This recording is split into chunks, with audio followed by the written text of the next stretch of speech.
ọlá àṣẹ àtàgbára Ọlọ́run adúpẹ́ fọ́lọ́run lórí ìlànà 2026 it was success. We came out from the event with huge success. Alhamdulillah Rabbil Alamin. Rí aburú kankan ó dùn débi pé gbogbo ayé ní ẹ̀yin Ọlọ́run bá lẹ́bi lè lọ́wọ́ lásìkò ọlọ́mọdé rẹ̀ bàbá láíláí gbogbo àwọn ìmáàmù wa látọ̀rí ìmáàmù Abdulwahid Alishikola ìmáàmù Maka ọlọ́mọdé rẹ̀ yìí láíláí mo rí pé ẹ̀yin náà kàn wà rẹ̀ kíbà ní kìíní ẹ̀wà lára títí yìí náà àárọ̀ yìí náà mo ti sáná ní ayé lọ bì kan kò ní tó máa bọ̀ ó tún jíye tó máa wà rẹ̀ kíbà bá ojú tẹ́mi lórí ìjáde ẹjẹ́ máa wọlé lọ́bá ìyáde ọlọ́kú kó ṣe káwà gbogbo àwọn ìmáàmù ọlọ́bátá lẹ́nu bàbá ṣàdúrà fún gbogbo ọlọ́kí aláṣẹ pẹ́ nínú ayé nínú sùúrù lérè ìjà máa ra lé ilé ìfẹ́ mara ìmáàmù àlèrí ilé ìfẹ́ láti ta ẹnu sùúrù lérè láti kó àbáyé ní 350 million wọ́n ní tọ́ kò sígbà tó lówó tọ́lọ́run ti ṣe tọ́ ẹ fi ra owó ibi tẹ́ ti mọ̀ gẹ̀máwí ara olè láti mọ̀ owó tàbá ló lè kó owó tó kódà gbogbo tó bẹ́ fi rà ó ti wà kóhùn tó jówó ẹ máa gbọ́ òràgbò òràkiri ìjọ tó òrà góòlù ọjọ́ tó lọ jówó kọ́ náà ṣe owó tó lọ rà bọ́lọ̀ sì tu ayé nìyẹn níta fẹ́ fi owó ṣe ó ti wà ìwọ́n ló wá kú lórí kádàrà rẹ̀ mo fẹ́ lu iPhone 17 kò tí tó owó ti dé ọba ti lọ ẹ tààrà ọfẹ́ lò nẹ̀nẹ̀ tọ́bá lọ kẹjà tọ́bá ti mú ọ ìdíbi tó láìkì ọlọ́run náà sínú ọ̀rọ̀ ẹja sí ọmọdé kọ́lé sí ẹnu mẹ́lọ iPhone 17 lọ́lọ́jí ara lọ́mọdé sí ọ tí ìwà náà ò rí pé eré ọmọdé kọ́ ọmọ tọ́ sí ọmọdé ti ti dá àgbàlagbà ládàá ọlọ́mọ mi kò wá insha Allah rahman aṣàdúrà fún gbogbo àwọn obìnrin gbọ́dọ̀ tájọ wà ń bí oní ìyá kan dúpẹ́ fọ́lọ́ ní o torí last week yẹ in fact téèyàn bá ń tóbi sí tó yẹ bàbá máa sọ̀rọ̀ ọdún kankanlẹ̀ sọ́lọ́run lọ́wọ́ àtàlẹ́bí ọlọ́run sì fún wọn sí ọlọ́mọkọ̀ àbáláìláyọ̀ ẹgbọ́n àjọmọ́ táà fi gbàgbọ́rọ̀ sínú Muhammad Rasulullah pé ìtẹ́yìn máa máa ṣe ní tẹ́ẹ̀fì nàró ìtẹ́ẹ̀sì nàró náà ni ọlọ́ṣẹ́ àtọ́bára lọ my Naija latest alálùbáríkẹ́ èèyàn lẹ́wọ̀ yìí ẹ̀ẹ́dẹ́wọ̀ yìí alálùbáríkà ní ájì ọmọ bímọ náà ájìgá ájì Naija ṣẹwàárí my Naija wá ń ga sí ṣẹ́tìrí lára ọ̀rọ̀ tá a sọ pé onígbàdé bẹ̀rẹ̀ ya Allahu Akbar Muhammad Rasulullah a máa dá àdúrà sí fún ẹni yìí dìsáàbù àdúrà my Naija latest yìí ara ọ̀ áyà tí mo kàlẹ̀ ẹ̀kan pé wà á ń fàkú mi máa rọ̀ sàkìdá sí rán wàhálà àfíjáta ẹni yóò fẹ́ kẹ́ni kankan ṣubú láyé bẹ́sẹ̀ wòye ẹni yóò fẹ́ sọ̀rọ̀ fẹ́ni kankan àjọpàdé ní mìíràn lọ́dún kan ẹni tí ń banújẹ́ lórí ọ̀rọ̀ rẹ̀ wà Nàìjíríà inú rẹ̀ sì ń bàjẹ́ the opportunity yìí ẹni yìí mo fẹ́ kó rí lò kò wá sí àfáà kan ní sàmọ́lì tó níyì tí ó jẹ́ àlùbáríkà my Naija lè tẹ̀sí my Naija yóò wá ní sísí Ọlọ́run láyé kó wá ní owó mi ò pè gbogbo àwọn tó ń gbogbo àwọn tó ń gba owó pátápátá àwọn àtò sẹ́yìn rẹ̀ ní wọ́n lọ lókè àràfá tí máa Naija ti lọ bẹ́sẹ̀ wòye àràfá ló ti máa tóbi méje léraléra dàrẹ́tì umura December láì mọye umura Ramadan láì mọye umura hajj àti umura láì mọye gbogbo tẹ́ni tó ń gba owó èrí sí ọlọ́wọ́n fún un sí ó tún wá rí ọdún ìyá rẹ̀ àti bàbá rẹ̀ náà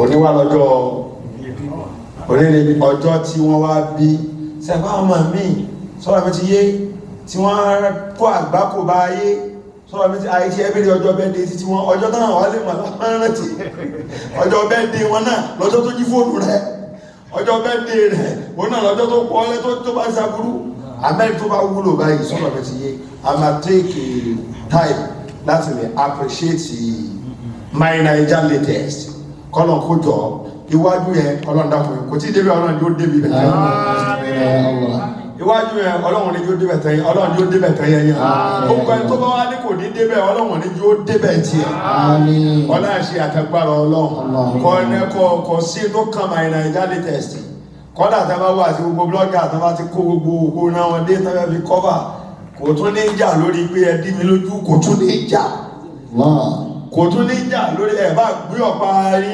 yíká ìgbélé lérí yóò yẹ fún yín ni ọlọ́run máa dá àwọn èèyàn o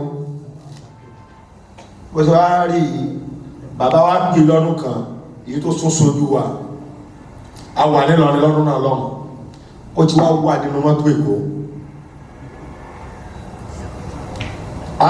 tí àdúrà ajíjá mi ò bá gbà ẹ̀yìn àdúrà yìí lè fi sáàmì rẹ̀ tí bàbá sí tí òun ò sí ń bẹ̀ bàbá ìmáàmù àyẹ̀ṣẹ́ kọ́lá tí ajíjá mi ò yí tí ọlọ́run bá gba àdúrà tí gbogbo nǹkan ṣe ti ń tò lẹ́yìn àdúrà tí bàbá ṣe tó òun ò sí ń bẹ̀ yìí mo rí pé lẹ́yìn rẹ̀ lọ́lọ́run wà sẹ́ẹ̀sì mọ̀kọ́lọ́ fún bàbá láṣẹ ìwọ kan ṣe tí bàbá ò fi ronú kan ní pé wà ní ìdààmú mọ́ ó ti tán bàbá wa pè òun àti àwọn àjọ lọ́jọ́ náà lọ́wọ́ wọ́n ti fẹ́ dé ìgbólósúnmọ́ lọ ní wáyé Ògbómọ̀ṣọ́ ok wọ́n ti wà ní Ògbómọ̀ṣọ́ ròdù àbí bẹ́ẹ̀ kọ́ bàbá wa pè nínú mọ́tò tí ó ń ṣe pé yẹn nìyẹn dá bí mọ́tò lọ mọ́tò tó ti lóòdù bàbá wa ní máa jẹ́ àmì òkú nídìí ẹ̀bá ìpá báyìí nílọ nípa bá mi nílé wa báyìí mo ti ń lè kú báyìí kọ́dà àti dẹ̀rọ àti kíyàn wá dá ọmọ tó ti kérò lóró ó sì bọ́lẹ̀ oṣù wá dá bàbá lóòrùn lọ́dún náà lọ́wọ́ ó wá padà bàbá ní ọtí ń lè kú bàbá kọ́ ní mọ́ lọ ní ààrẹ ní ìdí mímí nílọ àwọn iṣẹ́ ọlọ́nà ló lọ sí ewu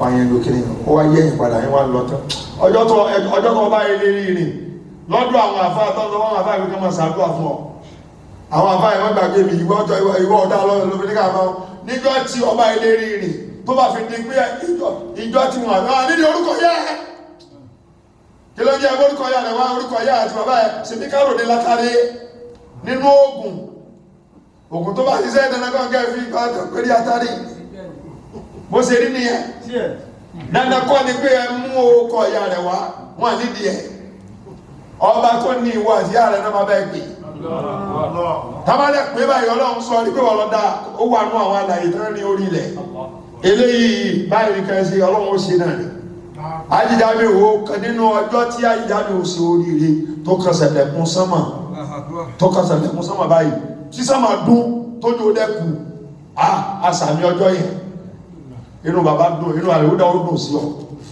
ọwà ṣubú láyé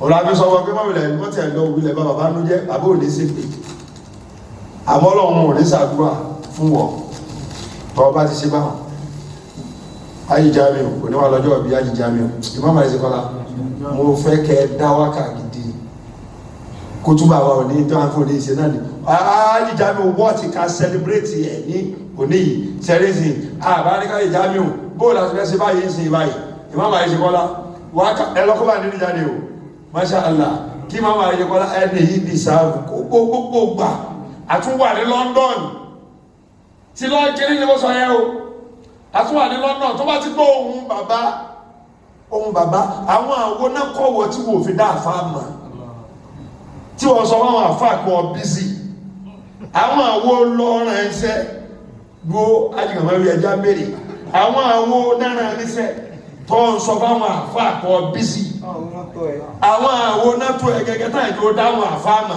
pé àwọn kọlù kan wà níjọ́ tó bá ti dé àdánwò Ọlọ́run ló dé sọ́dọ̀ ẹjọ́ yẹn ọba wà níjọ́ tí ànábì pé sàábé kan orí obìnrin ló wà ó múra tá a lọ yìí kí lórúkọ sàábé yẹn mo sọ fáwọn jẹmọ nínú nígbàtà ziyara ọmúra yìí sàábé yìí kí lórúkọ ẹ tí wọ́n ń pè ní gẹ̀sídò màláìkà anzola wọ́n ń pè ní gẹ̀sídò màláìkà ó ṣe ìyàwó lónìí báyìí káníwó yẹ ṣe ìyàwó lónìí òru sẹ́wọ̀n kan tó bá ṣe àṣẹ ìyàwó tí ò bá yá dìde rè tábà náwó náà tó bá ti di alẹ́ kí ló kù tó yẹ kó máa ṣe ayé ìjábẹ̀ sọ́wọ́ kó tó máa lóhùn tó ṣàdúrà òun yẹn náà fi ẹsẹ̀ o kó ná ara ló kù lóru àtúntò àgbẹ̀ ọkọ̀ ìyàwó lọ́rù ọjọ́ ìyàwó lẹ́tàtún sí fáf ọtún wá ní àyàn náà fi là lọ́wọ́ ọyọ ká lọ ká tẹ̀ mọ́ ẹ nídìí ni nítorí ọkọ̀ ọmọ sí fún ẹ̀yà rárá sàábẹ̀ yìí ṣe ìyàwó nígbà tó ṣe ìyàwó tán hangola yẹn wọ́n kọ́ síbi tẹ́ bá dé ibi ziyara old ìmáàmù àtẹ̀yẹyẹ kò ní bàjẹ́ láyé yìí wọ́n kọ́ sí ibẹ̀ báyìí wọ́n pè ní gasilul malaika hangola ó wá ṣe ọkọ ìyàwó mọ́jú ibẹ̀ láti pè ogun oòdù ya ogun oòdù náà ni ó wá náà àwọn tó sin síbi oòdù ọlọ́dún kí wá débi bẹ̀ àwọn àpèpè ogun ya hangola dìde lẹ́ẹ̀kan náà pé ọlọ́gun ti yá báyìí ìṣọ́lọ́ ya kò rántí lọ wẹ̀ kò rántí wẹ̀ jánàbà yìí ló gbé lọ ogun oòdù ó wọ́wọ́ àánú àwọn sàbọ̀n àwọn 70 tí wọ́n kú síbi ogun oòdù yẹn a kọ́ síbi jásọ́ oòdù báyìí pé bí máa fi yìí mahanzola gẹ̀ẹ́sọ́ ìgbà nígbà tí ikú yẹn wá dé tápá àwọn sàábẹ́ ní wàá gbà yẹn a gbé hanzola lọ sọ́mà ní o wọ́n lọ gbé sẹ́mà a lọ gbé hanzola báyìí níbi bẹ́ẹ̀ níbi tí wọ́n ti ń wí àwọn sàábẹ́ ní ohun tí ń wá pé á hanzola gasilul malaika ohun yẹn ń wá báyìí wọ́n bá àwọn èèyàn lórí rẹ̀ the hanzola gasilul malaika ó gbé jánábà wá sójú ogun yìí ni àwọn màláíkà ti wẹ̀ wọ́n pè lórí ìyàwó rẹ̀ ló ti dìde ìwọ wá dáhùn àfáàmà gbogbo ẹgbẹ́ wọ́n láti pè é mo bísí náà ní ẹwọ mo bísí iṣẹ́ tó ọ̀nà lọ ọjọ́ ga yẹn náà ọ̀gá tó ọjọ́ yẹn náà ọ̀rọ̀wò rẹ̀ ọ̀tọ́mọsẹ́ ẹlòmí ìgbéraga òjò ọ̀jẹ̀rẹ̀ tálẹ́ǹtì rẹ̀ ajíjámi yìí àdúrà táwọn ṣe fún ajíjámi lónìí my Naija yìí ọlọ́mọ jẹ́ kí my Naija yìí ṣubú dáadáa yìí mo fẹ́ kí ó gbá wa mùsùlùmí kẹ́ ìwúra lára yìí kò ń ṣe àwọn afá àtàwọn sọ̀rọ̀ níta nìkan làwọn ògo Islam o nínú àwọn ògo Islam behind the scene behind the camera wọn nílò àwọn èèyàn báyìí ìwọ̀nba tó kù tẹ́yìn láwọn Islam tó ń tí ẹ̀rín tí wọ́n propagate ní orí social media àwọn tá ń gbé lọ bá wọn ní o àwọn tá ń gé YouTube àwọn tá ń gé àwọn fídíòsì gidi ní tó rọ̀ mọ́ Islam tírú àwọn eléyìí náà ò bá ti sí máa bẹ́tẹ́ bá ti ló sú àwọn tún gbọ́rọ̀ gidi náà máa ìmáàmù àríṣekọ́lá ọlọ́run má jẹ́ sórí ibú ọlọ́run má jẹ́ ọlọ́run má gbé gbogbo òdùnú rẹ̀ wá bí kí àyíjáde lónìí ó yẹ jẹ́ náà sí àjíjáde wọ́n ká bàbá náà la máa dá fún wọn pé wọ́n máa jẹ́ ó jáde síta kó o máa sọ wípé my Naija latest kò ní bàjẹ́ láyé èmi my Naija latest rèé ó tẹ̀tí máa tẹ́lẹ̀ àjíjáde èmi àjíjáde rèé tẹ̀tí máa tẹ́lẹ̀ ìyá rẹ̀ tó lọ Amẹ́ríkà ní orí ó sì gbé ẹrù ó ru ẹrù kódà kó ṣe náírà kan ẹ̀bùn mi fi jẹun ó ru ẹrù lérí tẹ̀lé ìyá rẹ̀ lọ airport ní lọ Amẹ́ríkà àpadà sí ibù nìyẹn olórí àdánwò ọ̀ọ́ni dẹni ànátá yóò máa tọ́sọ àlùkùnù lọ́rùn tó bá bẹ́jà nínú omi àbáwọ̀ òkè àwọn akádàrá burúkú ò ní ṣẹlẹ̀ sí ilé ní tó ọlọ́run bá bẹ̀rẹ̀ nínú igbó abọ́dẹ̀wálé àdáwò àpadà sí ibú ò ní jẹ́ tìyín láíláí tó bá bẹ̀yẹ lórí ìyá àbùkù wa àlèjáde ò my Naija latest ẹ̀ ní sórí ibú láíláí babalí àwọn ọmọ bá wá my Naija latest òkè sóhun ló dábàá bá ṣe ìtọ́ni ọmọ bá ọ̀gá oníkéwú ètò sọ ẹlòmíì dènìyàn ìwọ ló ṣe fídíò ló pé fún gbogbo máa ẹ̀bẹ̀ wò ó táwọn bẹ́ẹ̀ lù mí fún àjíjámi o. ètò túnú lémi ìṣe àjíjámi ló gbé fídíò yìí bàbá jẹ́ wọlé tó ẹ̀ bí ọlọ́mọ bàbá jẹ́ wọlé tó ẹ̀ bí ọlọ́mọ afẹ́rẹ́ rẹ̀ ànábì Muhammad bàbá jẹ́ wọlé tó ẹ̀ bí ọlọ́mọ. àtúnfi tí a ẹ̀bẹ̀ àti ìjẹ́kùn ránù bàbá jẹ́ wọlé tó ẹ̀ bí ọlọ́mọ. ọlọ́run máa jẹ́ ó jábọ́ ọlọ́run máa jẹ́ ó jábọ́. Jẹ́ ó jábọ́ ọlọ́run máa jẹ́ ó jábọ́.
MashaAllah, congratulations to you. Barakallah fi, barakallah fi. And Muhammad Rasulullah. Imam Arish, Allah ní báyọ̀ ẹ̀jẹ̀, alhamdulillah, ẹ̀ṣẹ̀wùgá. Lẹ́nu bàbá, my Naija máa pẹ́lá, ó ti dùn mọ́ wa báyìí. Ọlọ́run ti ọdún ilé yìí, ó máa dùn yẹn ní ọ̀pọ̀ láì, yóò tún yàtọ̀ sí. Ọlọ́run ṣe àtẹwà ọdún yóò tún yàtọ̀ sí Naija sọ. Allah akbar, lọ́jọ́ sẹ́túrì, lọ́jọ́ bẹ́ẹ̀dì. Bàbá pé ìmáàmù pé my Naija wá ní òní. Látàlẹ́ àná ìmáàmù rántí àárọ̀ yìí ni ìmáàmù tún wá pè pé my Naija ní kó máa bọ̀. Òní ìtún ọjọ́ bẹ́ẹ̀dì kò yé. Aládáǹsọ sẹ́gbẹ́ aládáǹsọ náà nìyẹn. Òní ọjọ́ bẹ́ẹ̀dì kí wá sí pé ọjọ́ bẹ́ẹ̀dì mi àwọn ìkín jáde àwọn ìkín dẹ́ẹ̀dẹ̀ a máa fẹ́ ní yáwá kí yáwá sí kí ní ọgbẹ̀rù ọtútùgbọ̀rù àtútù ń bọ̀ kí ni tẹ̀sùbá tó ń fa gẹ́gẹ́ náà tó ń lẹ́ ń kọlọ wọn àfá ń fa tẹ̀sùbá àwọn kọlọ wọn àfá àìrìn àìjá máa pẹ́ láyé inú wá ti dùn báyìí Imam Arish ẹ ti ọjọ́ bí ìsìn wàláì àti wà fulfill báyìí Muhammad Rasulullah sallallahu alayhi wa sallam Allahumma ya Rabbi salli ala Muhammadi awidada wa sayyidi saadati la ilaha illallah al-malikul haqqul mubin Muhammad Rasulullah sadiqul wa'dil amin aunaka ya Allah أعوذك يا أنان أعوذك يا منان أعوذك يا سلطان سبحان الله والحمد لله ولا إله إلا الله والله أكبر ولا حول ولا قوة إلا بالله العلي العظيم ربنا آتنا في الدنيا حسنة وفي الآخرة حسنة وقنا عذاب النار سبحان ربك رب العزة عما يصفون وسلام على المرسلين والحمد لله رب العالمين محمد رسول الله صلى الله عليه وسلم.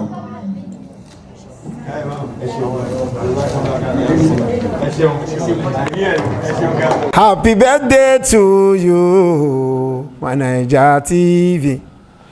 Happy birthday to you, my Naija latest. Many happy returns, my Naija TV. Àṣeyí ṣàmọ́dún, my Naija latest. Mo kí yín o ọ̀pọ̀lọpọ̀ ọdún lẹ máa ṣe láyé. Kìlì ni asálímà sálímì ní ilé máàlìkì. Sàmùṣílì tọ́ha káyìrì fìrì wà máàlìkì. Ìlà káyìrì násì káyìrì man wàtàfàrà. Wa káyìrì nìzárì káyìrì ayyin wàhálìkì. محمد مامون السماء رسولنا وابت له نفسي وكل ممالكي يعرقني ذكر السراء بمكة فقد كدت أسري أو سريت كذلك سريت بروحي أكتفي جسم أحمد فتم لقاهم بين الزين هنالك هناك تلاشى الروح بالجسم فانيا صفى لي وقت فيه بعد تعالك نبي كريم أكرم الله خلقه ببئساته رحمة للناس وناسك من الكفر والإشراك حرر داعيا إلى الواحد القهار عاد المناسك وأدابه إسسيارا ذكر خلقه وشفاه في الكلك رب الملائكة وشفاه في الكلك رب الملائكة وشفاه في الكلك رب الملائكة فكن لي شفيعا يا شفيع محمد رسول الله فإنني خديمك أدعو دارك الأبد دارك فأليت لا أنفق أقدم دينه ولو وجهوني بالأذى والمعارك ما شاء الله بمحمد بمحمد بمحمد happy birthday to you my Naija بمحمد بمحمد بمحمد àlékún owó ni mo tọrọ àlékún ọlá ni mo tọrọ àlékún ẹ̀mí gígùn àlékún àlùbáríkà ni mo tọrọ fún yín ló jẹ́ sọ pé bí Muhammadin bí Muhammadin bí Muhammadin bí Muhammadin bí Muhammadin bí Muhammadin happy birthday to you my Naija latest. Happy birthday to you my Naija TV. اللهم صل على سيدنا محمد صلاة تحبب بها إلي العبادة والحسنة وتنكي يا قلبي من جميع الظلمات وترحمني بها في الحياة وفي الممات يا رب العالمين. Happy birthday to you my brother محمد رسول الله صلى الله عليه وسلم. From the office of Muhammad Rasulullah, we the Aima, we are wishing Alhaji Jamil, my Naija latest TV, a very wonderful happy birthday. MashaAllah. Bismillahirrahmanirrahim. MashaAllah. Wa kafa billahi waliya. It's a word, my Naija latest day. MashaAllah. Wa kafa billahi nasira. 16 January 2026. It's all about my Naija latest. Wa kafa billahi wakila. Alhaji Muhammad Jamil ẹni jábọ́ láéláé. Wa kafa billahi Alhaji Muhammad Jamil. My Naija latest lókè lẹ́nu ẹ̀mú máa rú sí òkè lẹ́ẹ̀ máa lọ lágbára Ọlọ́run. Wakafa bi rabbika. Bó ṣe parí nìyẹn longest millionaire lágbára Ọlọ́run. Àánú adé lágbára Ọlọ́run ẹlẹ́yìn òní síwájú lọ́dọ̀ àwọn òbí yín lágbára Ọlọ́run. Wakafa bi rabbika. My Naija latest ṣiṣẹ́ òní báyìí lágbára Ọlọ́run ẹ máa lọ sókè. Ìdùnnú bẹ̀rẹ̀ báyìí. More joy, more success, more happiness, more graduate, inshallah. Wakafa Mashallah. More congratulations, more congratulations lágbára Ọlọ́run. Wakana Bó ṣe máa rí nìyẹn o. kọ̀wé ya ni azeza. Ohun burúkú ò ní ṣẹlẹ̀ sí yín lágbára Ọlọ́run. Ajínigbé Jamiu. Amisa. My Naija latest on behalf of Islam and all ulamas. Ní orúkọ Islam and gbogbo ulama and dúpẹ́ fún gbogbo my Naija latest. From the office of Muhammad Rasulullah. On behalf of our Maulana Sheikh Ahmad Al-Mukhtar. Haji Jami. Kò ní bàjẹ́ lágbára Ọlọ́run yóò máa dùn sí ní o. Owó máa máa pọ̀ sí. Ọmọ máa máa pọ̀ sí. Orúkọ á máa pọ̀ sí. Òkìkí á pọ̀. Ní agbára Ọlọ́run iṣẹ́ yìí máa gbé yín dókè tán yányán ní lágbára. My Naija latest. Ní agbára Ọlọ́run. Àwọn connection tó ń sọ̀yọ̀ dè yẹn Ọlọ́run gbé fún yín lọ́sẹ̀. My Naija latest. Ní agbára Ọlọ́run ilẹ̀kùn ní dímọ̀ yín láyé ayé. Àwọn Yorùbá náà sọ bẹ́ẹ̀ ilẹ̀ onílé kó kété máa wọ ọbẹ̀ wàá rọ́nà lọ. My Naija latest. My Naija latest. Bọ́mọ tuntun bá wọnú ayé ọmọ aráyé akígbe wọn àdùnnú. Ibi ó bá dé ìdùnnú débi bẹ̀ lágbára Ọlọ́run. My Naija latest. Ìyá ò ní sunkún lórí yín, bàbá ò ní sunkún lórí yín. Sallallahu alayhi wa sallam. Ẹ sọ pé ikú ò gbọ́dọ̀ pa fún wa. Ikú ò gbọ́dọ̀ pa fún wa. Àjíjà mi ò máa rí o. Ikú ò gbọ́dọ̀ pa fún wa. My Naija latest máa rí o. ìyá ọlọ́run máa pa fún wa. àjíjà mi ò máa rí o. ọlọ́run máa pa. Mashallah. Happy birthday to you, long life and prosperity. Inshallah, video ilé ìta ṣe yìí ẹ lọ kílíkì ẹ lọ wo lórí YouTube ni o. ẹ máa share rẹ̀. Muhammad Rasulullah. Adab. This man, this person man. Mashallah.